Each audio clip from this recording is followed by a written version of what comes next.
ये कहानी उस दौर की है जब महात्मा बुद्ध इस धरती पे अवतरित थे। एक धनवान व्यक्ति जिसके पास अपार धन थे और उसके साथ जीवन काटने वाली पत्नी और राम लक्ष्मण जैसे दो पुत्र भी थे। उसके पास सब कुछ था, किसी चीज की कोई कमी नहीं थी। फिर उसने दान पुण्य करना शुरू किया। उसके खजाने में इतने सारे धन थे और सारा दान पुण्य में खत्म होने लगा, फिर भी उसे ईश्वर नहीं मिले। फिर उस व्यक्ति ने सोचा कि अब मैं बड़े बड़े धामों के तीर्थ करता हूँ।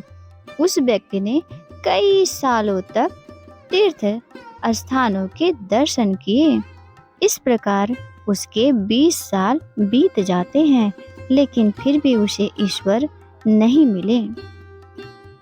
भगवान को पाने की कोशिश करते करते वो इंसान थक गया और आखिरकार वो एक दिन महात्मा बुद्ध के पास गया और कहने लगा कि महात्मा जी, 20 साल में ईश्वर को खोज रहा हूँ। इतने सालों से मैं खोज रहा हूँ, पर मुझे ईश्वर कहीं भी नहीं मिले। क्या आप मुझे ईश्वर पाने में मदद कर सकते हैं? क्या आप मेरा मार्गदर्शन कर सकते हैं? उस व्यक्ति की बातें सुनकर महात्मा बुद्ध उससे पूछने लगे कि सुनो बालक, ईश्वर खोजना कोई बड़ी बात नहीं है, वह तो बड़ी आसानी से मिल जाते हैं। अच्छा, तुम ये बताओ कि ईश्वर को खोजने के लिए तुम क्या क्या किए और कहाँ कहाँ गए खोजने के लिए? वह व्यक्ति बुद्ध को पूरी बात बताता है कि मैंने कई सारे मंदिरों, धर्म स्थानों का निर्माण किया, दान पुण्य किया और कई सारे तीर्थ स्थानों के दर्शन किए, फिर भी मुझे ईश्वर नहीं मिले। महात्मा बुद्ध उसकी बातें सुनकर हंस पड़े और कहा, ठीक है, तुम्हें ईश्वर के दर्शन करने हैं ना, तुम शाम के वक्त मेरे पास आ जाना, तुम्हें ईश्वर मिल जाएंगे। वो सज्जन खुश होकर घर गया कि आज मुझे ईश्वर के दर्शन होने वाले हैं। फिर कुछ देर बाद संध्या होने को आई, पर महात्मा बुद्ध संध्या होने से पहले कुछ ढूंढने लगे।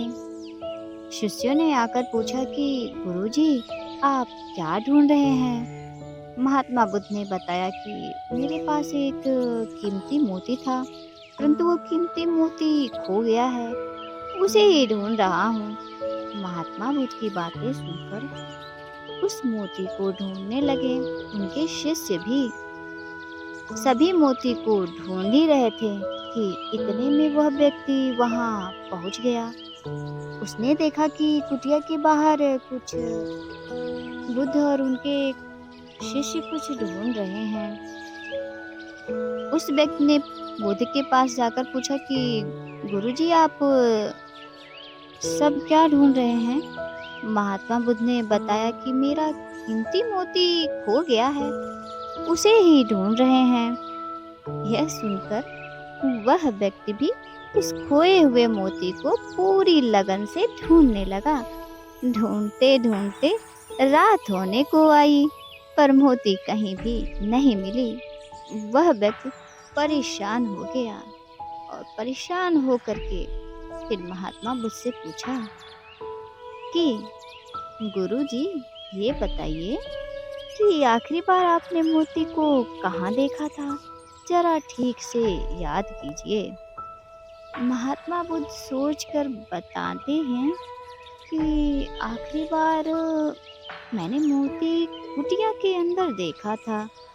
यह सुनकर वह व्यक्ति थोड़ा गुस्सा हो गया और बुद्ध से कहने लगा, लगता है आप में थोड़ी सी भी अक्ल नहीं है। अगर मोती कुटिया के अंदर गुम हुआ है तो कुटिया के अंदर ही मिलेगा ना, बाहर थोड़ी ना मिलेगा।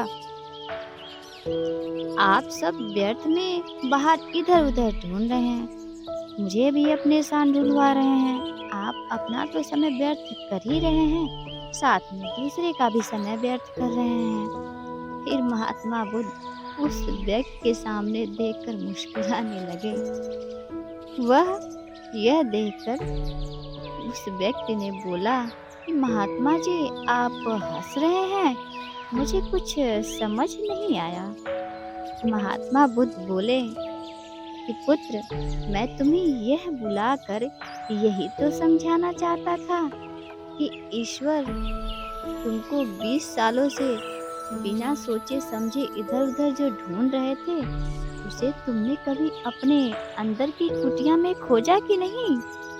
ईश्वर कभी खोजने से बाहर नहीं मिलते हैं, उसके लिए तन मन पवित्र होना चाहिए, तभी तो ईश्वर के दर्शन होते हैं। अगर तुम ईश्वर के सच्चे दर्शन करना चाहते हो तो इधर उधर भटकना छोड़कर अपने अंतर आत्मा में ध्यान लगाओ, ईश्वर तुम्हें वहीं मिलेंगे। अपने अंदर के ईश्वर को तुम देखोगे तो हर जगह हर समय इंसान में तुम्हें बस ईश्वर ही नजर आएंगे, वही दिखाई देंगे तुम्हें। महात्मा बुद्ध की अमृत भरी बारी सुनकर उस व्यक्ति को अपनी गलती का एहसास हुआ और बुद्ध के चरणों में गिरकर वह माफी मांगा। माफी मांगते हुए कहा, मैं व्यर्थ में ही इधर उधर भटक रहा था, वास्तव में तो ईश्वर हमारे अंदर ही होते हैं। तो कैसी लगी आपको ये कहानी? तो अगर वीडियो अच्छा लगे तो आप लाइक शेयर एंड कमेंट करना ना भूलें। धन्यवाद फ्रेंड्स। राधे राधे।